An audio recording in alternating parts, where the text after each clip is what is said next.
Sakop sa ginibong drug bypass operation. Triple o apat na doble ang bihikulo na gruso sa siyudad kang Naga. Mas complain ng police station kang Naga City Police Office. Newsbreak. Sa headlines kan mga barata, babaeng taga Legazpi City na ibinaba subod sa siyudad kang Naga, pinag-rescue kang Naga City Police Office asin dinara sa CSWDO. Patrabaho sa Bagong Pili Public Market, nasa 70% na. Lolo na fruit vendor asin sarong daraga na residente kang Barangay Penafrancia, siyudad kang Naga, arestado sa anti-illegal drug by bust operation.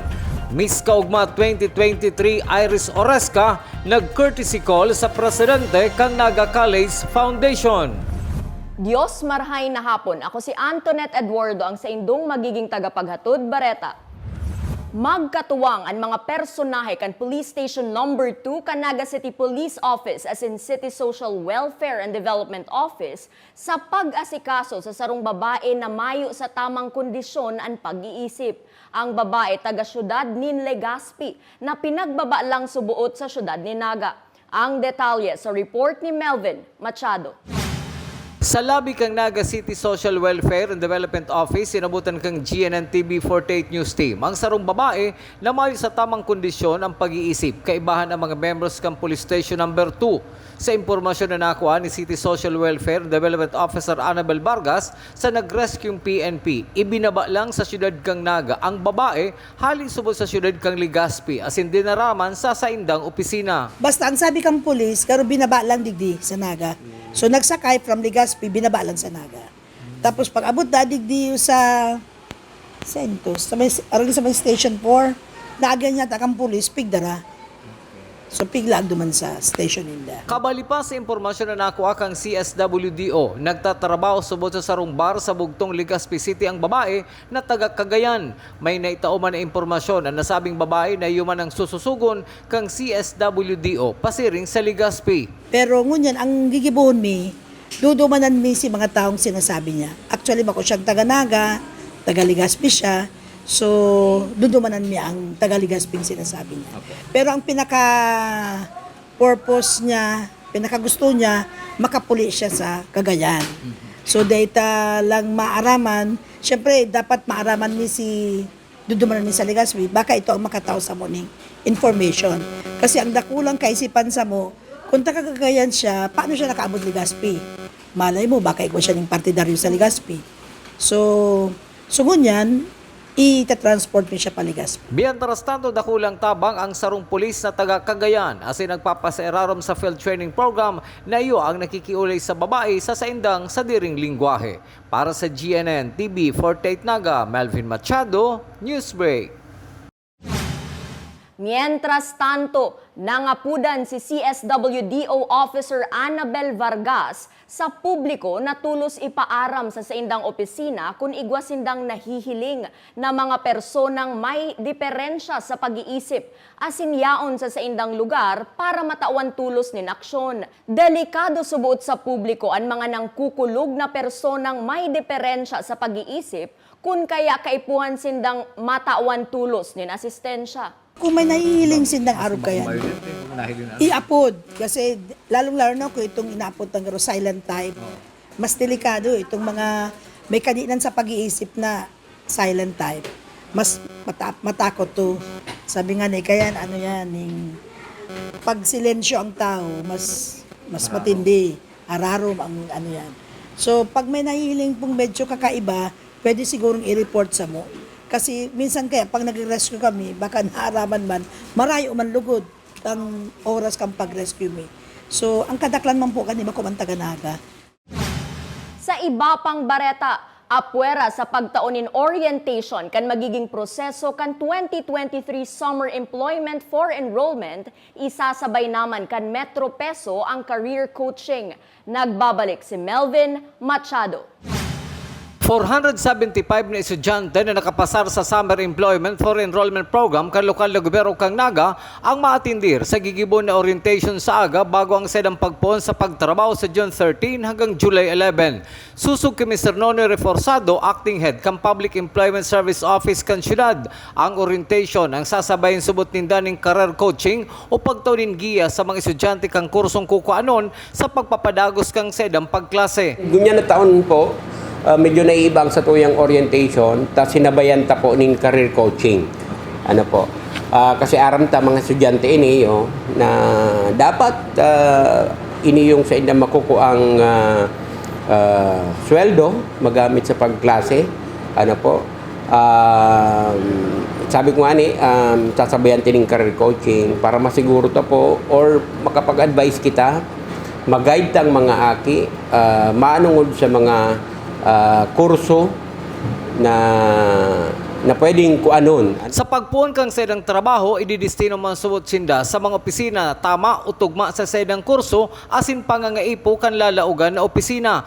Pero sa matatabangan ang mga estudyante sa sedang gastuson, magkakaigunaman subot sinda ning work experience na sedang magagamit sa masunod na mga taon kan sedang paghanap ng trabaho. Tama po, tama. And depende din kung ano sinahagid ka mga opisina. Kasi kang nakaging April, nagpadara din po kita ng mga forms sa manlalain ng mga opisina, bako lang sa mga departamento di sa City Government of Naga, pati si mga opisina sa kang mga national agencies na igwa kita sa Naga.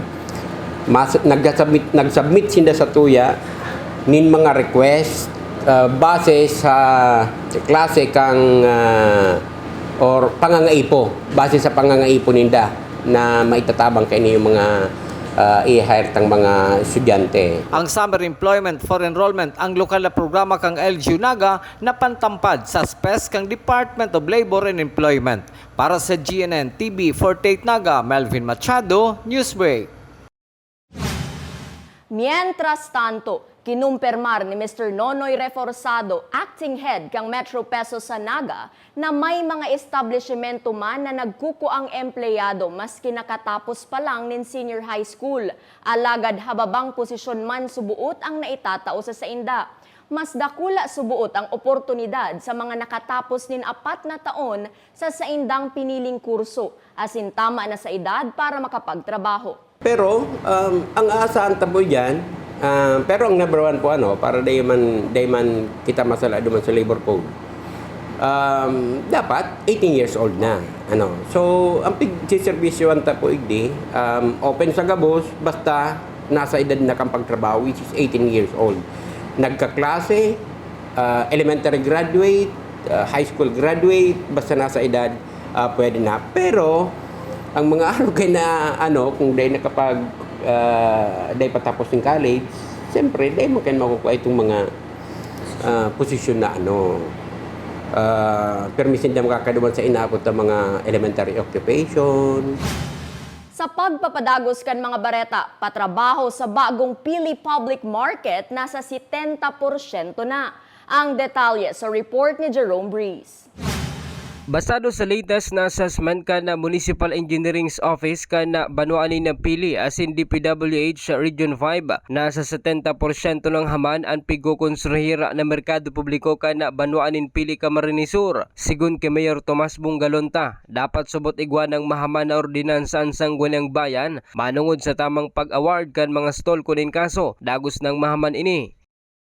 Now, ang market based sa report sa kuya kang Engineer's Office, base man sa saindang pagbibisita dyan, ang DPWH Region 5, ang saindang assessment na mga 70% na.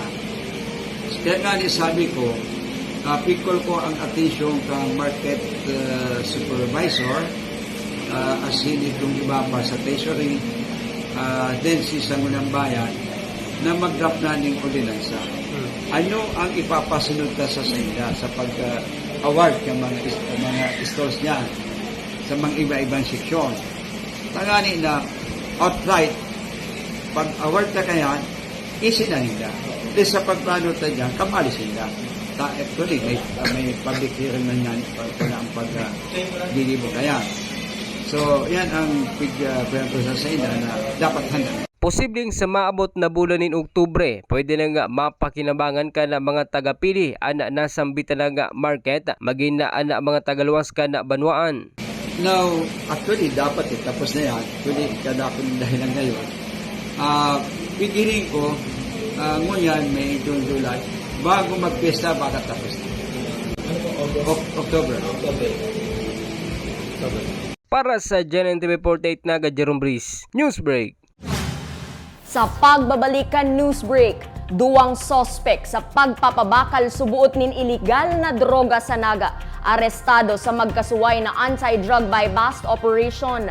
Yan na iba pang mga bareta sa pagbuelta kan GNN TV 48 Naga News Break. Dakop sa ginibog drug buy-bust operation. Triple o apat na doble ang bihikulo na gruso sa siyudad kang Naga. Mas complain ng police station kang Naga City Police Office. Newsbreak. Lemon Residences, your newest home of the champions and the metro.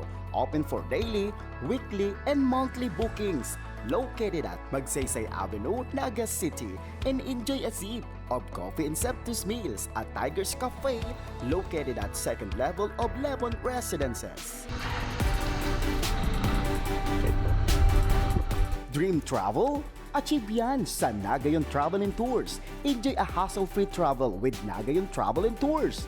Visit their office at NCF Annex Building, Magsaysay Avenue, Naga City, or call us 0966-486-0043. At NCF Annex Building, there is the Tiger's Loft, a business center that first to offer a co-working space in Naga. Grow your business at the Tiger's Loft. Swim like a champion at NCF Training Pool. Avail their swimming lessons until the end of July at a very affordable rates. Contact Coach Joseph Tena at 0949-447-2792. Drive with confidence with NCF Driving School. Avail their theoretical driving course and practical driving course. For beginners, NCF Driving School is LTO accredited. Flight attendants, prepare for takeoff, please.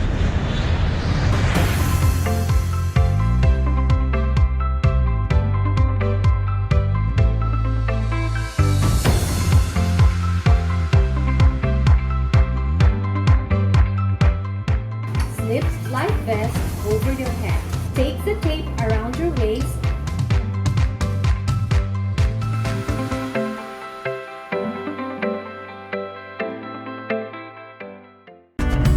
Sa oras ng sakuna, isa sa mga kailangan natin sa ating tahanan ay isang gubag. Ang isang gubag ay naglalaman ng tubig,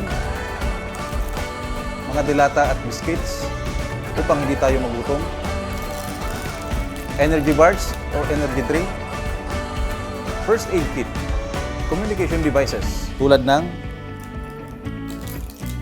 flashlights at batteries, whistles o pito, portable radio at extra cellphone. Mas mabuti kung meron tayong prepaid load guard. Tools tulad ng Swiss knife at gunting. Maaari din tayo magdagdag ng lubid. At huwag natin kakalimutan ang hygiene kit na naglalaman ng sabon, tissue, toothpaste, toothbrush at face mask. Sa lahat ng oras, laging bukas nakahanda ang aming tanggapan. Tandaan, ang Bicolanong alerto, pirming protektado.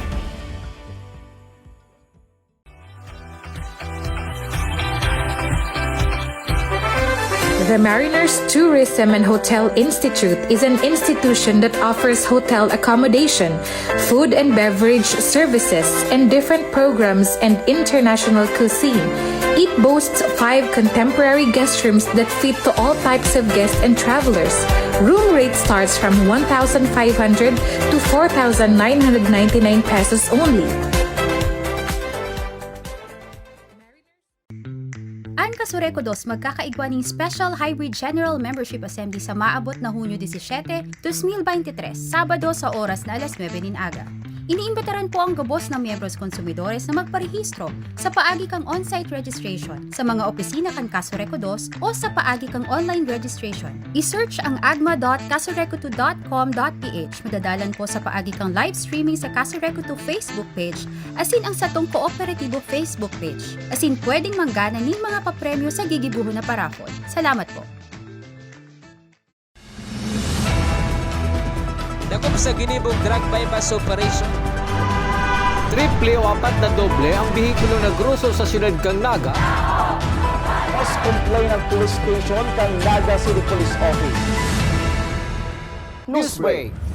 Sa pagpapadagos kan mga bareta, kinumpirmar ni Naga City Administrator Elmer Baldemoro na may entry ang lokal na gobyerno Naga sa Gawad Kalasag Award na pinagtatao kan Office of the Civil Defense. Susog ki Baldemoro, importante ang nasabing award para mas makadagdag sa pagmawot kan lokal na gobyerno Naga na makuha ang Seal of Good Local Governance. Nag-entry po kita ngunyan and hopeful na makabali man dahil iyo man po yan itong sukulan kung gurano kita kaandam lalo po sa mga calamities and mahiling tamang po si status kag sa tuyang DRRM preparedness. So saro po yan na paagi and aside from that once po kaya na nakapag-entry ka and kung sakaling winner, kalasag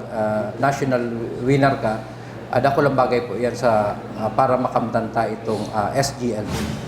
Sa police report, arestado sa magkasuway na anti-drug buy-bust operation kan Naga City Police Office ang mga sospek na sinda Raicelin Yebra kan Barangay Peña Francia, syudad ni Naga, matapos mabakalan asin makumpiskaran nin 0.8 grams nin subuot shabu na nagkakantidad 5,440 pesos.